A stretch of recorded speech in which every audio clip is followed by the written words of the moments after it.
Okay, hello everyone, and welcome back to the Edu on Air series, our Thrive with Five series today. We are focused on Google Docs today, our Kickstart program. And while it is a Kickstart to get you started with Google Docs, we're going to mix it up a little bit and throw some fun things in there. I'm sure many of you are looking to come up with creative solutions for your instruction and some cool things we can do in Docs. Obviously, on Thursday, we'll have the Level Up or Next Level session as well. I'd encourage you to come back and join us for that.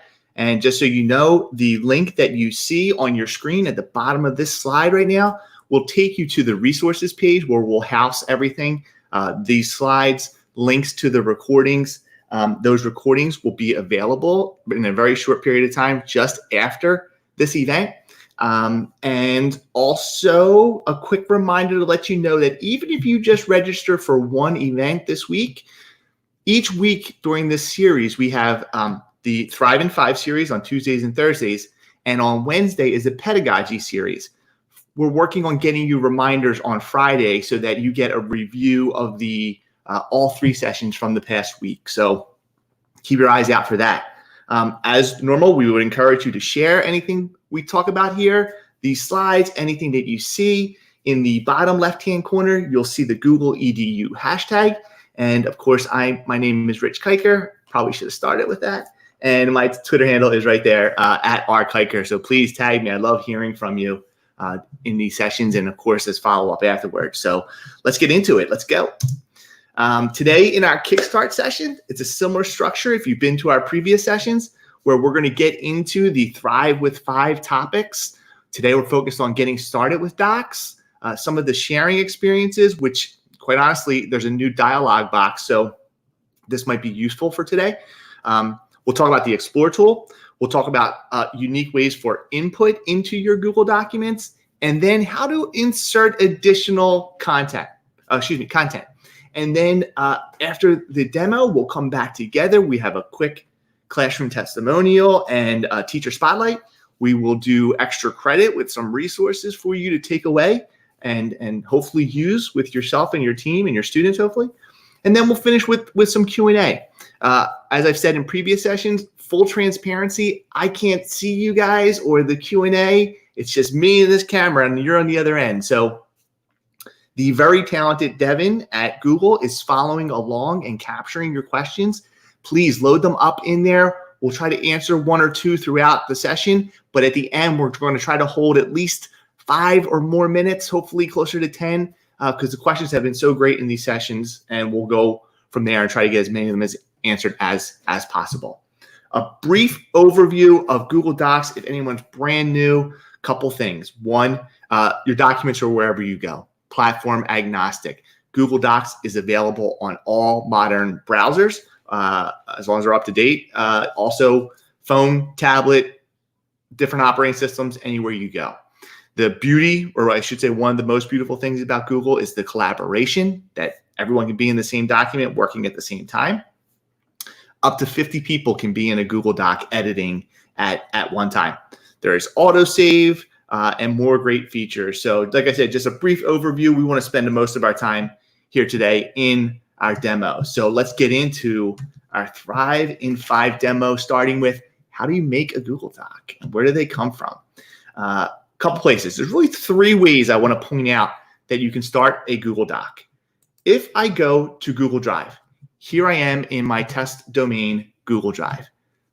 Most common, probably the most known way to start a Google Doc, I would say, is when you're in Drive, you can simply click New, use your menu to come down to Google Docs and launch it right from here. Now, if you notice, just to the right, this arrow will pop out a new menu option, will slide out for us, where I can choose to start a blank document or a template. We'll touch more on this here in a minute, but I can launch right from a template, maybe some time saving there for you.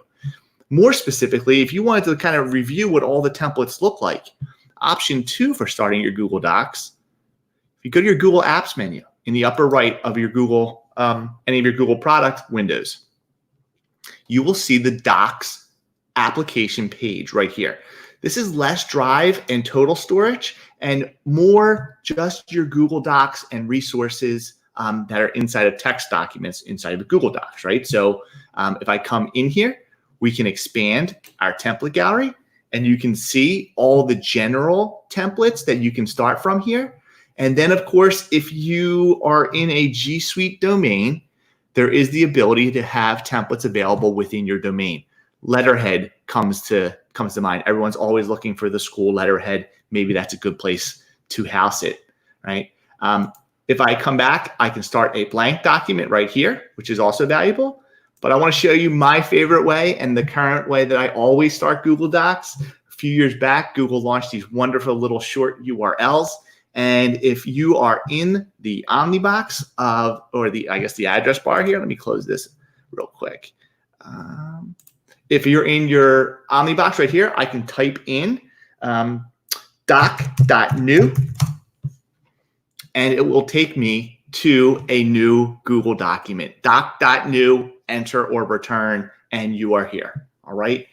Now, inside of our Google Doc, typically I advise that as soon as the document launches, go ahead and name it in the upper left-hand corner just by clicking on Untitled Document and renaming it whatever you want it to be. I'll name this one Thrive. And when I do, you'll notice all changes saved in Drive. There isn't a save button in Google Doc. You won't find it if you look for it. It doesn't exist. Everything is auto save. So every couple keystrokes, you pause, it's saving constantly back to your Google Drive. You have to work really hard to lose a Google Doc. I don't want to say it's impossible, but you have to work really hard for it to get lost. So know that autosave is constantly happening over to your Drive. I also wanted to start a bit here with sharing features. So as I mentioned, there's a new dialog box when you go to share a Google Doc. If I click share, this blue button in the upper right-hand corner, in my test domain, the default is that every new Google Doc is private to the user.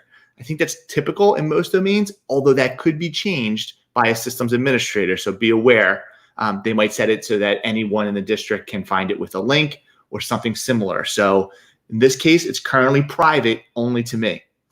If I click on my share button, this is that new dialog box that I was mentioning, right? So not a lot different, just a little bit cleaner and more organized, in my opinion.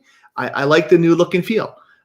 Two types of sharing, right? Sometimes I refer to it as individual sharing and then also global sharing. How does everybody see this document? Individual sharing would be right here, add people and groups. If I come in here and I put my Gmail right there, you'll notice that I'm going to add this account or this person as an editor by default. You also can restrict and say this person's a viewer, a commenter, or the default editor. So you can control what this person can do. Also important to note, this gear in the upper right has a really cool new feature. Well, it's not new, it's just in a new place. If I click on the gear, you'll see, okay, editors. By default, it's selected that editors can change permissions and share with other users.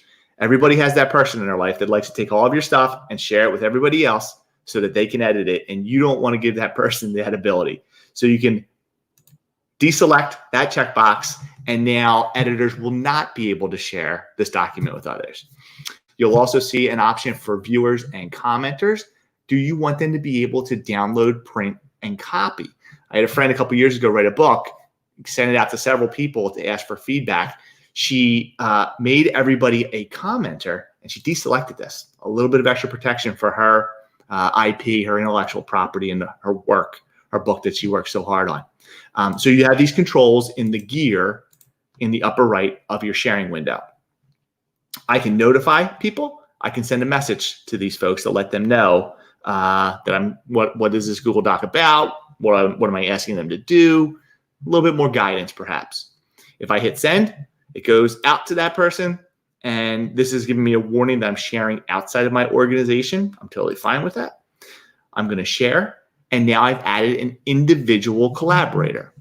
Alternatively, if I come to my share button and I use the get link down the bottom, currently it's restricted to only people added can open this. Maybe I want everybody in my organization, or maybe I want everybody on the web. You're making a flyer for parents, perhaps. You want them to be able to view this. Well, If I change link to Kicker Learning right here, that will turn on the link so that everyone in my organization now becomes a viewer. If I drop this menu down, I can choose that anyone with the link can view. That makes it a public document on the web. So I set this to view. I have one other editor or collaborator. If we share this link in email or in a tweet, anyone can see this document and view it only, okay? You also can set commenting rights and editing rights here as well. I'm going to choose done for now and get into a little bit of the body of a Google Doc. I think everybody on this call has probably used bold and italicize and center text in the past. So I'm going to focus a little bit on the cloud features that I think are really valuable inside of this tool. So in this Google Doc, let's start a little bit with an exploration. That there's people on the call today who have been with me in trainings before, and I am not original. I always go to my man, Ben Franklin. I was born and raised in Philadelphia in the United States. So Ben Franklin is famous for being a Philadelphian, but he was born in Boston. So I'm going to type in Ben Franklin was born in Boston. It's a short passage, but it'll help us start to pull the power of Google Docs at the point that you're creating on this canvas. Obviously, a huge advantage of Google is the power of search. When I'm doing research, when I'm writing a document, when I'm looking for information, when I type in a piece of information, this can be one sentence, this could be 3 to 5 pages. What I can do is I can come to the bottom right-hand corner where this little sparkle box is. When I hover on that, you'll notice it reveals and says Explore. Explore will allow me to explore the web and pull information from the internet to me for this document. If you notice, when I hit Explore, I see related research. I sometimes refer to this as a level 1 exploration. It's great. It's giving me suggested topics from the body of my document that I can dive deeper on. It's giving me this related research that I can choose more and expand the research results. And then if I do want to step up to that level 2, here's how I do it. Let's say more specifically than this whole document, I only want resources about Benjamin Franklin. Using this search field off to the right, I can click in here and type or select Benjamin Franklin. When I do, you'll see my results shift just a bit. Now I have a tab for web results. I have a tab for images, and I have a tab for Google Drive with any files in my drive that would contain Benjamin Franklin. What you'll notice here is that on my images, I have a number of selections, and I want to point something out for you. Maybe you're working with second graders. Let me pause on Ben Franklin for a minute. And they're doing research on something that has multiple meanings. Maybe one is perfectly appropriate, and maybe with no intent of the student, one is inappropriate. So let's say we had a group of second graders and they were researching farm animals, and you have a second grader, look up chicks and hit enter. I'm going to do it. And we get baby chicks. What did you think it would be? Obviously, safe search is enabled and protects us from potential harmful information. So safe search is built in. I think it's worth sharing that about this particular Explore feature. Let's jump back to Benjamin Franklin now. Living on the web right here. When I scroll down, you'll see I have a number of web results. And when I come down, you'll notice ushistory.org, biography.com. All of these are active links that I can jump out to the internet and use and explore, review. Then if I get to the point where I want to collect my work, if I want to hold my resources, when I'm in my body of my document, if I put my cursor right next to Ben Franklin, I actually can come over here, and if I was reviewing ushistory.org and I wanted to save that as a link, remember it as a resource that I evaluated, I can hit this quotation mark where you'll see when I hover, it says cite as a footnote. If I drop in, you'll see that right next to Ben Franklin right here, we get a superscript number 1, and in the footer of this Google Doc, that website is cited for me as a resource, and I know where it came from, right? Powerful. One other thing, I often get the question, well, Rich, what format is that? On my sidebar here, if I hover on the web results, you'll notice that there is a 3-dot More menu to select the citation format. I can pull this down and make it APA, MLA, or Chicago, okay? And then let me come back into this document, and maybe I want to access an image from my Explorer tool. When I'm in here, I can just quickly look at any of these images from Ben Franklin off to the right. I can click my plus sign, and that will take that image and add it into my document. Now, it's big. I can select it, use my corner handle, and resize this image and include it in my document. I want to point out a couple maybe fun things that you can do with an image as well. If I select an image, we can change our text wrapping here. We also, when you select an image in a Google Doc, you'll notice that image options pop up at the top. If I select my image options, you get a unique set of tools off to the right-hand side. If I expand size and rotation, you'll notice that I can actually change the angle of this image, and we can tilt it like this. I also can manage text wrapping. You'll notice recoloring. And if I come down to the recolor tool, you'll see a whole array of filters you can put onto this image, like black and white. Oh, that is not black and white. That is a horror film. Hold on. Black and white. There we go. And now I'm into the grayscale model. You also can handle some adjustments like your transparency, your brightness, and your contrast. I see that Devin is pinging me here and saying that many of you are asking just to touch on the sharing settings a little bit more. Let me do that just for a moment here. Again, if you're in a Google Doc and you want to change your sharing settings, you click the blue share button in the upper right-hand corner.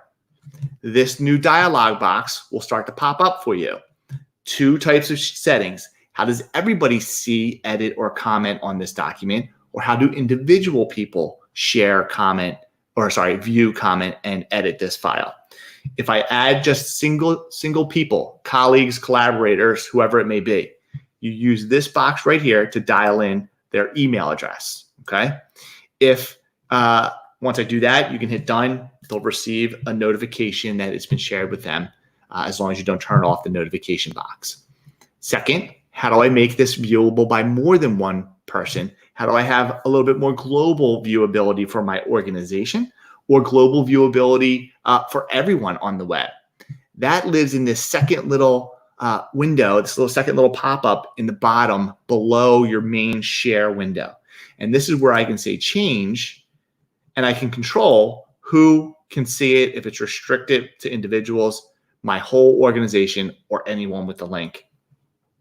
And I can control whether everyone can be a viewer, a commenter, or an editor. Obviously, be careful if you're taking a Google Doc and making it editable by anyone who has the link. That could be fraught with problems, but just be aware of it, okay? So sharing one more time. The other piece I want to mention here is inside of our Google Doc. If I use, there's some great tools, right, inside of a Google Doc. If I come talking about input a little bit and I go to tools and voice typing, well, now, if you're just tired of typing, or if you have a student who has a physical disability and that student could benefit from some dictation, the microphone for dictation or voice typing is built in. It's also valuable that you can set it to, I think, over 100 different languages to recognize and put that language into the document. If I click on my microphone, is on, period, it will capture my voice until I turn it back off, right? And so voice typing and commands are available inside of the doc and a really valuable resource. Don't want to overlook the fact that maybe you have a document like this in English, but you have a need to have it in another language. In that case, I can say tools, translate document. It will keep the integrity of my original Google Doc, and it will create a copy, translated copy of this document. So it's creating a separate file that's translated into a destination language. Again, over 100, I believe, are available to translate into. I also like, when we're talking about input, if I point at a word in a document and I right click, you will see the option to define microphone. Off to the right, it comes up and microphone is here. Oftentimes these will result with synonyms. So if you're trying to help a student with word variation, could be a great resource in that process, right? A couple other things. If I come into, let me show you two quick pieces before we get close to our Q&A, but I definitely want to show you these fun things before we wrap this up today. Two more things.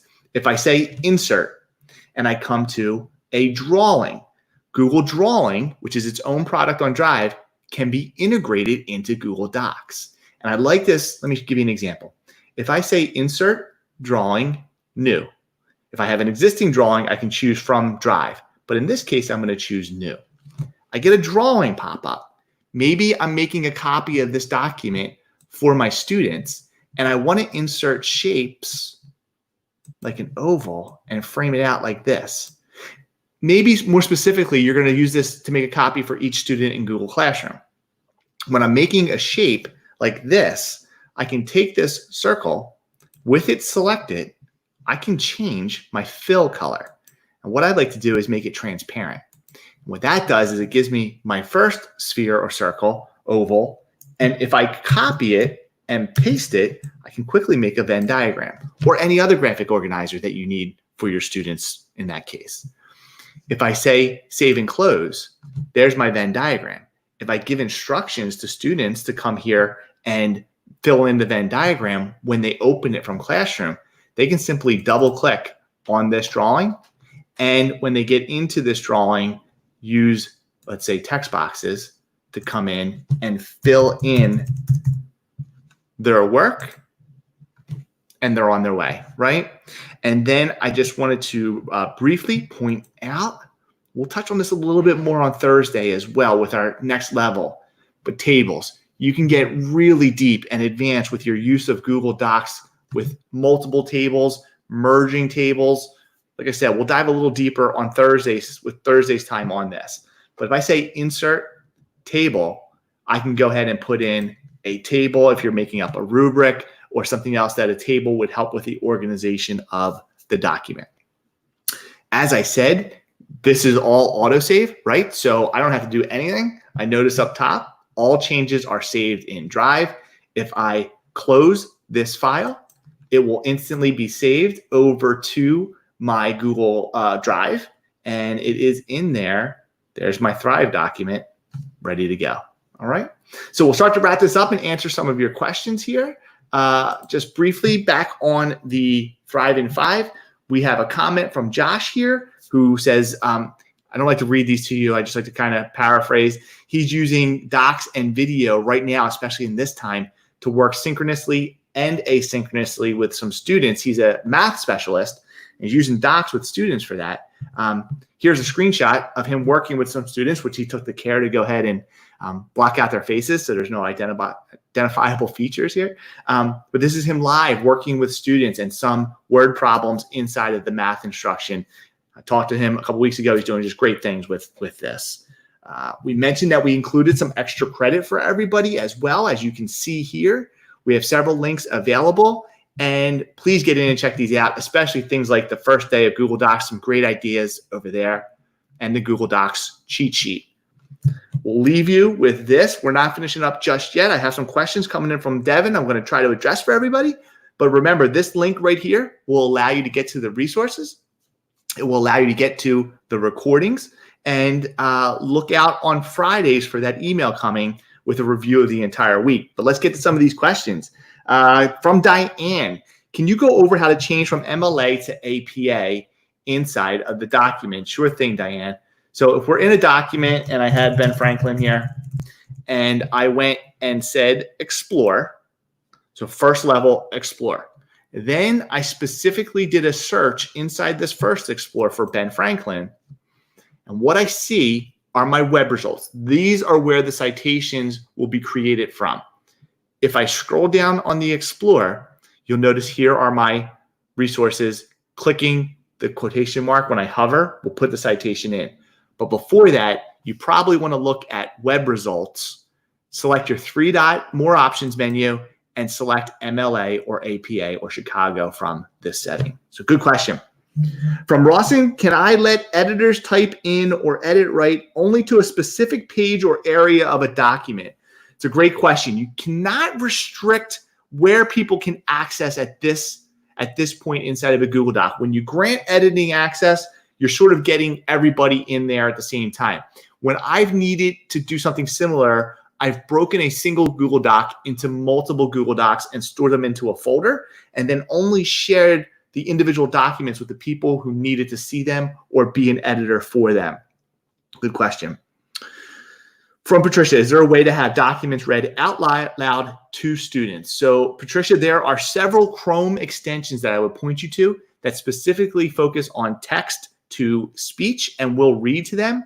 There is also on Chromebooks an accessibility feature known as Chrome Vox, one word, Chrome VOX. Something to look into, which will also read to students as well, a screen reading tool. Let's see here. Can you go over how to translate to another language? Yes. So my document is here. If I go to my tools menu and I come down to translate document, when I select translate document, you'll notice that it's going to create that second file. The integrity of the original remains. The original file is not edited in any shape or form. A copy is made in the destination language. Tools, translate, select your destination language. Anything, French, and translate. Well, it's Ben Franklin, so it's not, there's not going to be much of a translation, but that's how you would do it if you needed to. And lastly, we have something from Lisa. Is there a way to use it as a whiteboard in lessons? It's a really great question. And I'm thinking you're talking about maybe marking up and drawing and maybe some math equations, that type of whiteboard tool. You can certainly manipulate the use in tech inside of a Google Doc to do something like that. I typically would advise leaving Google Docs to text editing and sort of your web publishing components or your web creation components. And for something like whiteboarding, I would advise that you go check out Jamboard. Jamboard is a Google product inside of the G Suite. It has some really great features. And a lot of teachers, especially right now when they're broadcasting live to their audience, to students, are using Jamboard as a screen sharing tool to do markups and the like. From Sylvania, are there any issues with permissions, for example, with audio when you use voice typing when sharing? So Sylvania, from as far as I know, I don't know of any permission issues other than you having to give permission to the browser to allow to record. The first time that you go to use a voice typing action inside of a Google Doc, you'll be prompted by the browser to say, allow Google Docs to access your microphone. In that case, you do need to give permission to the browser to record your voice and translate it into text into the document. As far as sharing, there's not a recording of your voice. It's more of a translation of your voice to the document. It's another form of input, just like the keypad. So I don't know, I'm not aware of any permission issues with that feature. It might be something worthy, depending on your location, where you live in the world, to run past your tech director, though, to make sure that they agree with that scenario, okay? Once again, everyone, thank you. It is not lost on us that you took this time to come and join us here this afternoon. We've had thousands and thousands of people in each of these events. Thank you for being here. Remember to come back to the goo.gle/thrive-with-5 link. We're posting our resources for each week up there. We want you to have them. We want you to have these takeaways. And thank you for being here. Thank you for your love of all of the G Suite products. And we hope to see you again on Thursday. Be well, everyone.